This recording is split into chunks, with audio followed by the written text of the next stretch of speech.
अक्टूबर का इतिहास। 24 अक्टूबर आज ही के दिन साल 1605 में मुगल शासक जहांगीर ने आगरा में गद्दी संभाली थी।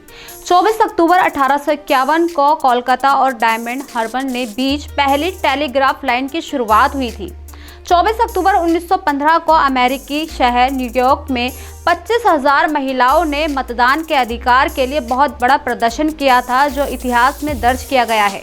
24 अक्टूबर 1946 को ही रॉकेट द्वारा पहली बार धरती का अंतरिक्ष से चित्र लिया गया था। 24 अक्टूबर 1947 को जम्मू कश्मीर पर पाकिस्तानी कबायलियों ने हमला किया था और 24 अक्टूबर 2004 को ही ब्राजील ने अंतरिक्ष में पहला सफल रॉकेट का परीक्षण किया था। 24 अक्टूबर 2005 को न्यूजीलैंड भारत में नया हवाई सेना समझौता करने पर सहमति भी हुई थी। तो आज के इतिहास में हमने सबसे पहले बात की थी जहांगीर की। तो चलिए जहांगीर के जीवन से जुड़ी कुछ बातें आपको बताते हैं। जहांगीर का जन्म 31 अगस्त 1569 को फतेहपुर सीकरी उत्तर प्रदेश में मुगल सम्राट अकबर और पत्नी मरियम उस जमाने के यहाँ हुआ। जहांगीर का नाम मिर्ज़ा नूरुद्दीन बेग मोहम्मद खान सलीम था और जिनको लोग राजकुमार सलीम भी कहते थे। जब उन्होंने सिंहासन संभाला तो उन्हें जहांगीर नाम से पुकारे जाने लगा, जिसका मतलब दुनिया का विजेता की उपाधि प्राप्त करना था। जहांगीर अकबर का सबसे बड़ा बेटा था। जहांगीर के शासनकाल में उनके पिता अकबर ने सुदृढ़ प्रशासन और नीतियों की बदौलत राजनीतिक स्थिरता और अच्छी अर्थव्यवस्था की थी। उसने विजय के माध्यम से विस्तार की नीति जारी रखी। जहांगीर को कला और वास्तुकला का बहुत शौक था। उन्होंने कई कलाकृतियों को कमीशन, सूचीबद्ध और संरक्षित किया। उन्होंने एक चिड़ियाघर भी रखा जहां सैकड़ों की तादाद में अनेकों प्रजातियां थीं।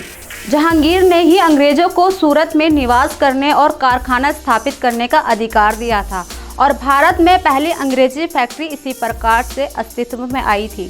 साल 1594 में जहांगीर ने राजकुमार रहते हुए एक सेना की कमान संभाली थी, जिसने बुंदेला के वीर सिंह देव को हराया और ओरछा शहर पर कब्जा किया था। उन्होंने कश्मीर में कूच बिहार, मेवाड़ पर भी विजय हासिल की थी। साल 1613 में सूरत के तट पर एक मुगल जहाज को जब्त करने पर पुर्तगालियों के साथ उनकी झड़पें भी हुई थी। जहांगीर को उनके प्रसिद्ध पिता के सम्मान नहीं माना जाता था। कभी कभी उन्हें एक कमजोर शासक कहा जाता था। बताया जाता है कि वे शराब और अफीम के आदी थे। उन्होंने कई शादियां की और उनकी पसंदीदा पत्नियों में से एक नूरजहां थी, जिनके बारे में कहा जाता है कि उन्होंने राजनीति में प्रभावित किया था।